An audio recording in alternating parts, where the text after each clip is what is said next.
Welcome to today's edition of Mental Matters. Today we're going to be talking about colorism. This is part two with B. Bailey, and she's going to share her story about colorism and politics, entertainment. We're going to talk about it all. Get you something to drink, get you a snack, and come on back. Welcome back, B. Hello. I know that little break helped a little bit because I had to go and get some water. And when you talked about getting the water, I'm like, okay, let me go ahead and get some water because when I talk a lot, then my throat gets dry. So it definitely helps. So we could pick up where we left off from. Do you remember we talking about entertainment? Right. Okay. So I think we pretty much so covered it. The entertainment. Okay. All right. So let's move on a little bit to the politics. Because I was reading some of the information that you shared with me, yesterday through email, and I'm telling you, it was all the information was good. Let me say this, but I liked how you spelled out or you talked about Obama being accepted as the president, and opposed to somebody that's dark skinned. We know obviously he's black, part black or black. But he is the safe black man per se, right? In a sense. Right. So talk a little bit about that. What do you mean by that? Well, again, the closer that you look like the quote majority, the safer they feel that you can interact. And you have President Obama, who's biracial. He looks more black than he does white, in my opinion. But he's very well spoken, and that's also an insult to Black people. You're very well spoken, as opposed to what? Right. You're very well. Would you expect me to what? Dubba? Yeah. Oh, you're very well. I mean, he's very intelligent. Now, is that something that surprises you that he's intelligent? The man went to Harvard. Yeah. He was the head of the Harvard Law Review, and they don't give you that position. But again, if Brock Peters or Omar Sy, who I just love, the guy who plays Lupin, who is a tall, jet black man with a wide nose, thick lips, and clearly African features, would he be considered a good candidate for a president in the divided states of America? The answer is no. He's too scary looking. He's too black. And if he's really black, that means he's probably a bit of a savage, and probably all their insecurities would come out to this kind of Obama, who's well-spoken, gentle sense of humor, great quotes and all that. Yeah, if we had to get one of them, he's a safe one to get. I would consider the safe black. I'm light. I consider myself well-spoken. I've traveled a lot of all the way around, so I can easily. I'm bicultural. I can flow within the white community or the black community, and have advantages because of that. I believe so. Yeah. Oh, yeah. I definitely know so. But the thing is, with people like you and people like Obama. You guys are not ignorant to the devices of America when it comes down to racism. Absolutely not. And you know how to, know how to carry yourself in different spaces, without compromising who you are as an African American. Well, I was talking to my grandson. I used to, in the good old days, I used to tutor him. He'd come from school, he'd come to my house and whatever. And then I explained to him, I said, in the Black community, we have a non-guttural language. And what that means, we can have an entire conversation and not say a word. And we have learned to do that because we weren't allowed to talk back to the master or the missus or the overseer or whatever. So I practiced with him, and we had an entire conversation just with looks and whatever. He would wow me. I said, that's how Blacks had to survive on the plantation. Yes, even the songs that we sang, steal away to Jesus. They weren't steal away to Jesus. Jesus was a Portuguese ship. And so steal away to Jesus in the midnight, steal away at midnight to go to the Portuguese ship so you can get out of this madness. So there was method to our madness. So he was just dumbfounded that he and I had an entire conversation without using one word. And we do Yeah. that now. You and I do that. Yeah, exactly. Exactly. We definitely have our own dialogue. But you know, B, what I think is interesting about that, even what some may call ebonics, Right. you know, do you know what that is? That's I do, and I'm challenged with it. I'm challenged yeah, with it. yeah, yeah. And you know, like me, I found myself, I think I can go either way when I'm hanging with some of my friends that are Black who may not be as educated or well spoken or whatever. You know, I know how to, you know, talk, you know, just have a conversation per se. And, you know, and so I was talking to one on Wednesday, and I was, because we were just out and about, and I was explaining to him, I said, see, this is what white America looks down on. You know, like, you know, because we was around a lot of Blacks and just the conversation and stuff. And they was using the word is instead of using the word are. And just, you know, is you going to the store or are you, opposed to are you going to, you know? So I was, you know, and he was like, man, yeah, you're right, you know. And even with him, sometimes I tell him, I said, because he has some swag and, you know, he's a little ghetto.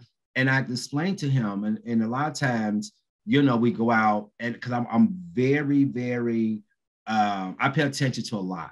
Mm-hmm. You know, so I'm saying a lot. To. Survival, you have to. Yeah. And I noticed with him because he's dark skinned Black and he just, you know, and there are times I see some white women, they grab their kids closer to them or they grab their purse or, and, you know, and they always, now when we together, they look at him, not me, you know, and because he's younger, he's dark and he's a little rough. He's clearly a thug.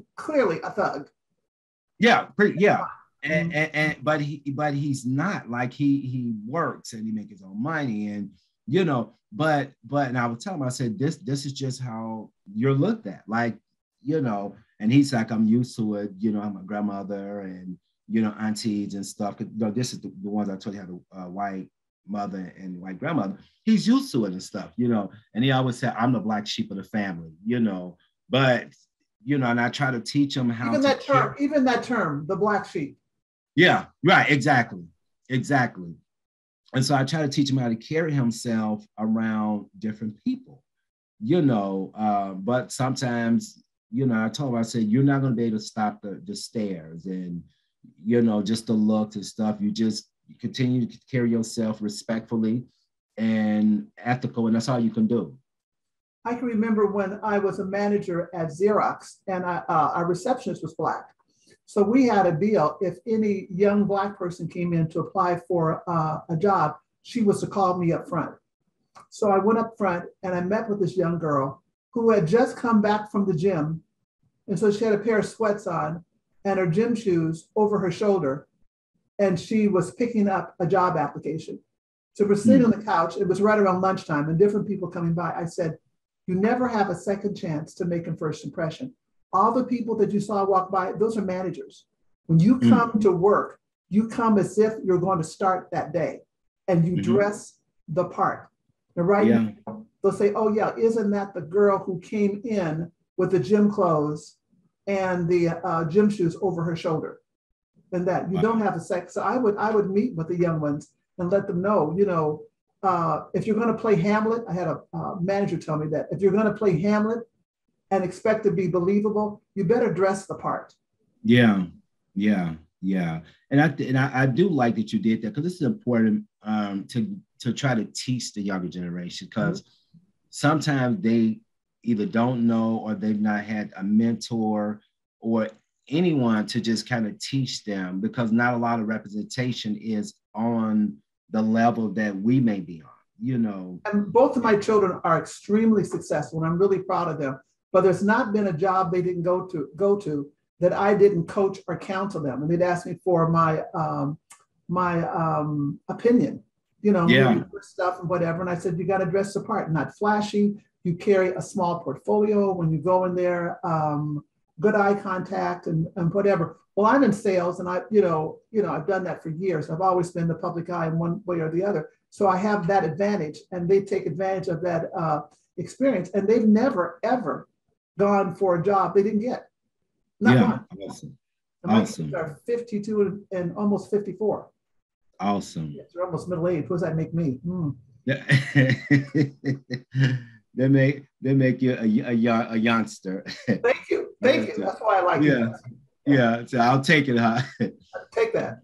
Yeah, but I think it is important though to do what you've done, and I think I've dedicated part of my life giving back, trying to teach the youth Right. on how to carry themselves, what to do at job interviews, making resumes for them, do a role play, just really how to present themselves. I think the challenge has been some of them feel as if they're gonna lose themselves or feel like they're not being themselves if they have to adjust to adapt in different spaces. I told them, I said, no, you still who you are. You just gotta know how to mingle and adapt to different situations. I said, it's like the weather.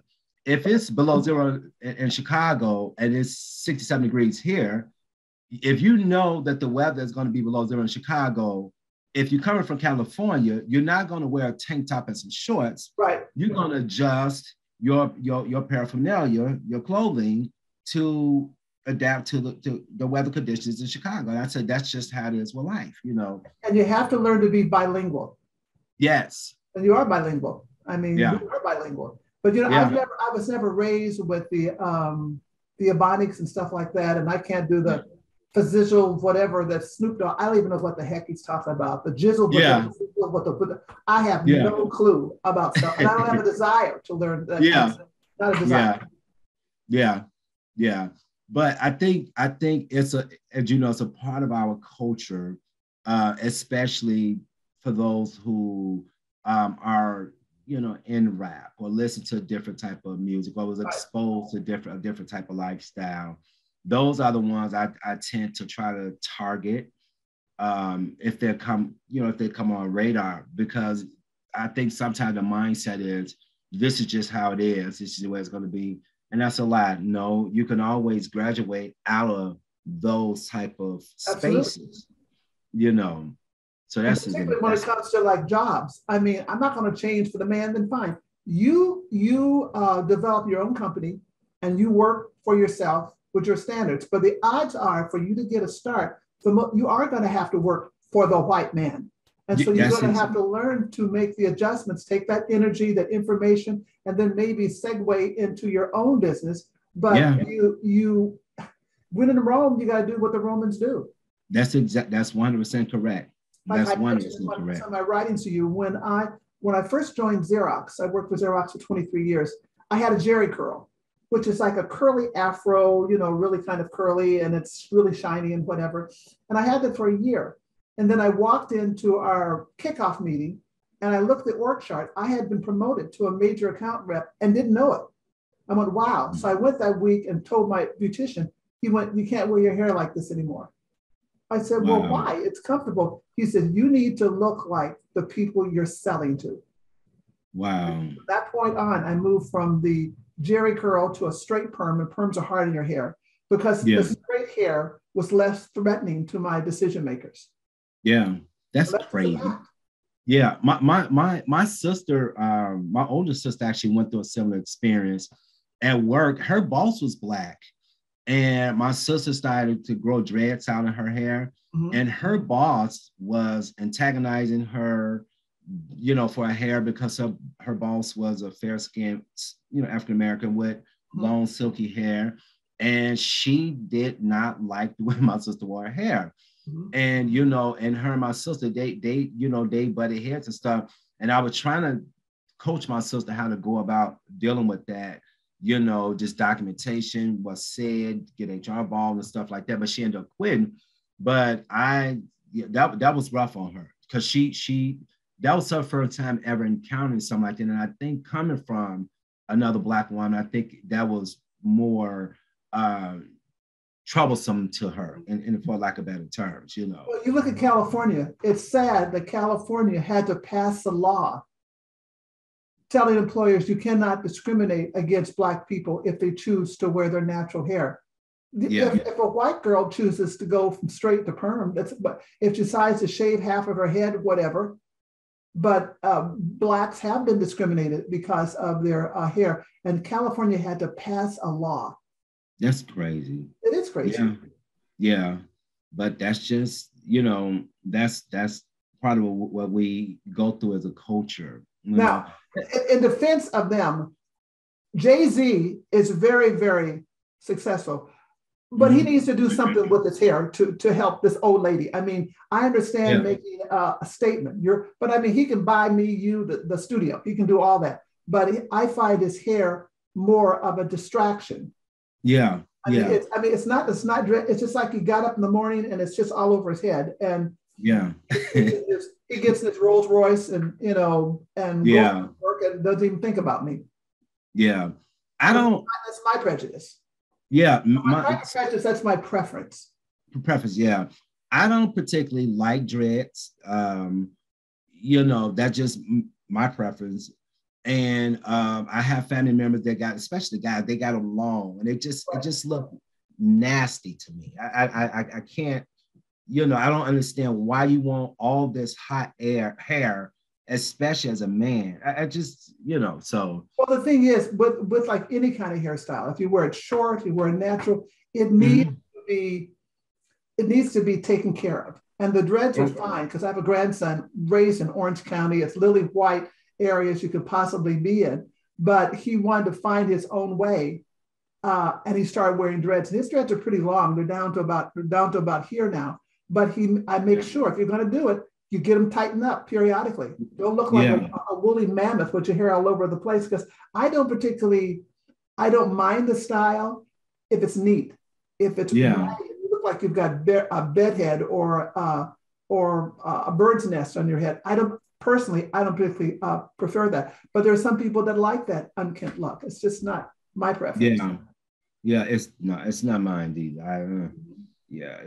It's too much to handle for me. But even like I have this African Gila on. I've worn these for years, even before they were popular. But there are some whites that are threatened by this kind of a look, or any other kind of headgear. And that. But now I'm so happy to see in the modeling industry and in print work, you see this kind of stuff all the time. All the time. So there has been some progress in that regard. Yeah. What was it like? I want to switch gears a little bit, talk about Black colleges. Did you go to all Black college, or you did? Like, I went to Lily White, University of Iowa. And how was that? What was that experience? It was fun because the Black kids got together. There weren't very many of us. And so we walked in on campus, we see each other, hey, we'd wave and whatever. But I felt sorry for a girl that I graduated with, and that her name was Cheryl Twiner. She was Black, but she was whiter than white. She had light brown hair. She had hazel eyes. And so it used to crush her when the Blacks would walk right past her and not speak. They didn't see her. Wow. Color sees color in a mass of white, but she blended in, and it used to really hurt her feelings because she was so light. She was ignored by the kids on campus. Wow. But they weren't being mean, they just didn't see her. And like I said, color sees color.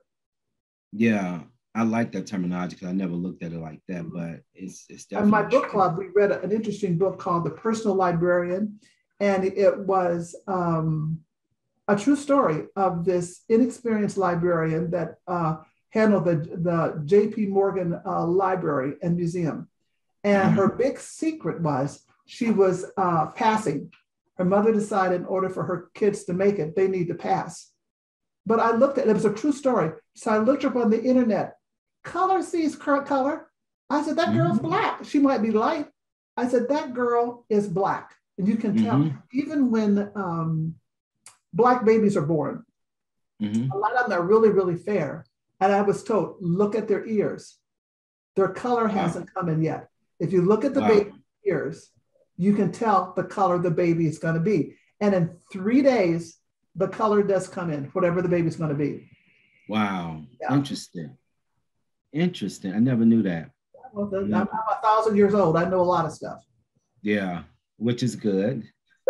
Pass that wisdom out. I try to. Yeah. Well, I know you shared about, let's talk a little bit about the Black colleges, Mhm. the brown bag Right. test. Yeah, that's a really sad situation. Again, particularly when Blacks were trying to rise in society and that, and we had our own colleges. Why do you have your own colleges? Because they wouldn't let us get into the white colleges. That's why you have the historical Black colleges and universities and that. But there was tremendous racism within that particular society. If you were going to join a sorority or fraternity or go to a party, you had to pass the brown bag test. That meant that they would put a brown bag next to your face. And if you were darker than a brown bag, you could not come into the party. That's crazy. But That's crazy. yeah, they Yeah. want they wanted white acceptance so bad that we discriminate against our own people. But that comes back from slavery. Yes, You know, absolutely. if you look at, there were the house slaves, and then there were the field slaves. The house slaves were always very fair. They were Yeah. fair because they were the children of the plantation owner or his sons. They go out to Yeah. these and have sex with these black people who are basically animals in their regard. Have the babies. When the kids get big enough to start serving, the kids will come back into the house and work as servants. That's crazy. Yeah. I even had that in my family. My great great grandfather was a result of a illicit interlude between a plantation owner's daughter and him. He was a slave. Um, and like I say, his father obviously became a runaway slave after he got the girl pregnant. So what happened is my great grandfather was raised in the black section of the plantation. When he became bigger, his mother brought him into the house, and he became her servant, her little manservant, and she just kind of protected him and whatever. But that was her son. But she was never able to admit. It's probably the worst kept secret. Never able to admit that that was her son. And so when she remarried, she married she married, not remarried, because she wasn't married in the first place. She married a Confederate officer and had several kids. Apparently, were all drunkards or whatever. But she ended up still protecting my great grandfather. And at the end, all these boys were just derelict. He ended up taking his mother in and taking care of her. And that's interesting to me. Mm-hmm. That's so interesting to me Right. how the tables turned, that Mm-hmm. how she protected him and took care of him. And then when she, man, that is something. Yeah, it And is. I wonder how she felt as a mother. Because obviously, I mean, if she protected him, she had some type of, I think it was the fear of people finding out because of the time that they was living in. Oh, right, absolutely. It's a wonder she wasn't sent off to a nunnery or something of that sort.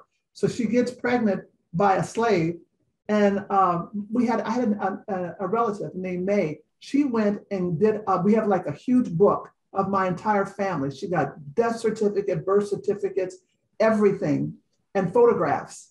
And so I think they eventually found out who the boys his boy's father was, because he had run away and Yeah. whatever. But she had to survive. She had to survive, and she had to survive as a Southern belle in that fishbowl environment. Yeah. So she quietly had the baby, put it down, in the slave quarters, and then brought it back. That her son brought it back to her house when he was big enough to serve her. Wow. That's, That's, yeah. yeah, I can and that's only just one imagine. story. I'm sure there's plenty of families that have other stories. Yeah. But I can only imagine what she was, just the stress and the fear and the anxiety Mm-hmm. of that secret being exposed, Mm-hmm. Mm-hmm. you know.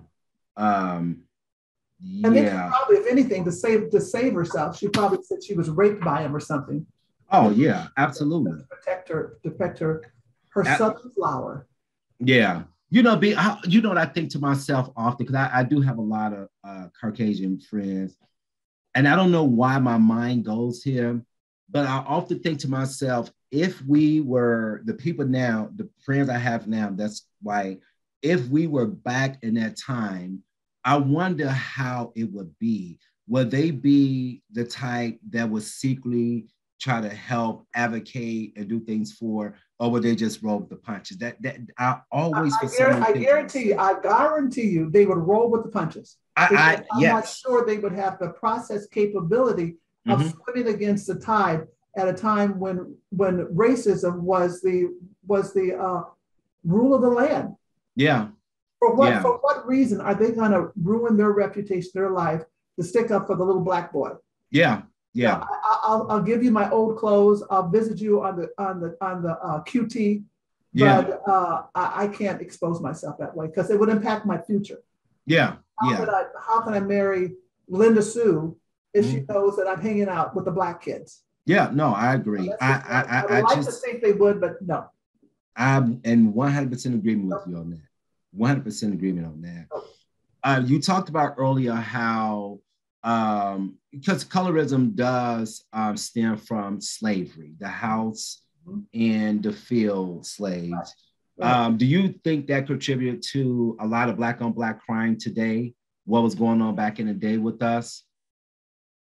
I think, in my opinion, boy, you threw me a curveball. For black on black crime, I think because of the lack of adequate role models to know that there are alternatives. But if you look at why do we have ghettos? I mean, systematically, Blacks have been blocked from home ownership. Even when we went and fought in the war, came back, some of the soldiers were lynched in their uniforms, wearing their uniform, they still were lynched. But when it came to the GI Bill, and that's how you gather wealth through property and whatever, Blacks were excluded from the GI Bill. Now you take an Italian person coming off the boat, they could go out west and they could homestead and get property. We weren't able to even homestead. So how are you going to build generational wealth? And even when you are able to buy a home, they've proven that the interest rates that are given to Blacks are higher. There was an article I read about this young couple that had their house appraised, and they had their African artifacts in their house, and the house appraised at a certain level. Then a week later, they took all their African stuff out, and it was appraised for $500,000 more. Wow! And when I sold one of my houses, I have the African art that I have is in my office right now.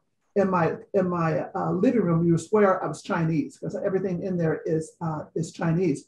But the realtor told me, she says, you'll have to take these pictures down if you're going to sell your house. And that was only, let's say 10 years ago. Wow. So it's there. I mean, it is racism, and people are naive if they don't think it's true. Racism is the fabric of this country. I mean, it's infected every aspect of this country, even the founding of the country. How can the pilgrims come over and they help the Indians help them, blah, blah. That's not how it worked. Yes, exactly. That's not how it worked. I mean, eventually the Native Americans, and how do you discover a country with people living in it? Yeah. You're discovering your television studio, and I'm going to take it over because I have a gun and I'm more powerful than the receptionist. And then how do you discover something where people are already in it? Yeah. So it's just part of this country. And I was really happy to see at one time all the children had to, in California schools, they had to do a mission project. You pick a certain mission, Santa Barbara, San Juan Capistrano, whatever, these different missions, and you study the padres that created the missions, and you build a little replica of it. Really, the parents do at the very end, build a little replica of it and all that. They stopped all that about 5 or 6 years ago, because when the covers were snatched back to review what the padres really were doing to the Native Americans, they were enslaving them, they were raping them, they were disenfranchising them any way that they could. Once that was exposed, they stopped that mission project, and it had been going on for years. That's crazy. Yeah. That's absolutely crazy. Absolutely crazy. And see, that gets back to the topic of the day, critical race theory. And that's so misunderstood. Critical race theory basically say, let's look at how slavery has impacted the various elements of our society. And that, but the majority of people, quote, the majority of people who are concerned about that, their response is, we don't want our white kids to feel really bad about what happened. Well, what about the Black kids? Yeah, exactly. Kids of color that have to sit through all of this. Yeah. You know, and that, like, I read something on Facebook, something that must be really bad about your history if you don't want it taught. Yeah, yeah. It's a fact. Yes. And once it happens, it's just, let's talk about it. It is a reality. And what can we do to try to reverse the bleed of racism over everything that we do? What can we do? Yeah. That's where it should be. Not like, oh, we don't want to talk about it because it's going to make everyone seem like whites are racist. But there were a lot of racist people.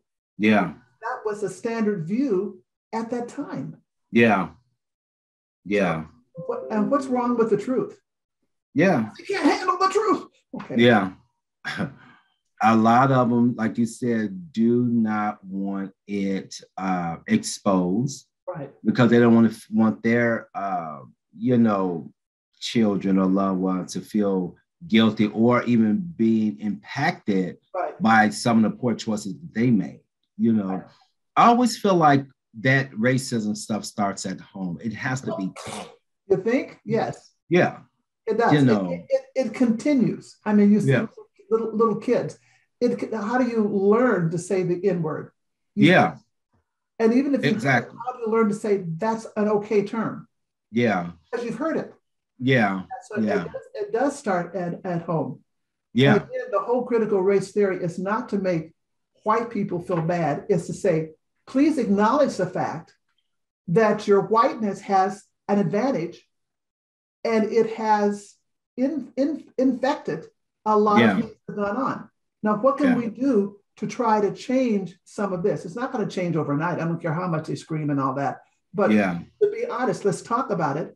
And what can we do about it? And then also do some self-examination. Yeah, exactly. Yeah. I have a friend who she works a part-time job as a bartender. And she was telling me on Wednesday that when she went to work, this white guy called her a nigger bitch. Lovely. And she said, Jesse, all I heard, she said, you know how like in a movie, there's a lot going on around you and all that. She said, all I heard was nigger bitch. Right. And she went on, she said, he had to go. She said, I had to remove him, like, through, other staff. He need to leave now. Was that a restaurant? Was that a restaurant? No, well, no, it's at the VFW. It's a veterans, Oh, yeah. And so she's a veteran, and she said, no, he had to go. He had to go. So unfortunately, it's still there, as we both know. Right. And then when they do stuff like that, they expect us to just like, oh, okay. Well, or the famous defense, that's not who I am. It came out of your mouth. It is who you are. Yeah. But exactly. Face up to it. The other thing I want to talk about is Confederate monuments. And that when the Confederate monuments, the big brouhaha taking them down because you're denigrating my history and whatever. Or if you're going to have the monuments, if you have a monument of Robert E. Lee, then you need to have a monument of a slave in chains next to it. Let's have a perfect representation of what's going on. Yeah. But if you look at the history of these statues that were erected during the South, it wasn't during the Civil War. It was in the 50s and 60s during the Civil Rights era. Yeah. To intimidate Blacks who were trying to get their piece of the pie. Yeah. Yeah, exactly. All the different schools that have been named after racist generals, whatever, and they're now doing away with that. Because what are you saying to the kids? This kind of behavior? Because if you look at the Civil War, those people were traitors to our Constitution. Yes, exactly. What's left of our Constitution. Yeah. Traitors to our Constitution. Now you want to raise these people up. And I read something that said in Germany, there's no statues to the Nazis. You can't even show the Nazi flag over there. What they use over in Germany instead of the Nazi flag is a Confederate flag. Yeah. Wow. Crazy. Yes. Yeah. Well, B, guess what? We've run out of time. No, yeah, it goes so quick. I know it goes so quick. And once again, thank you for being on the show. But I want to know, if you could, well, we'll talk offline. We'll talk offline about something, another topic. But thank you once again.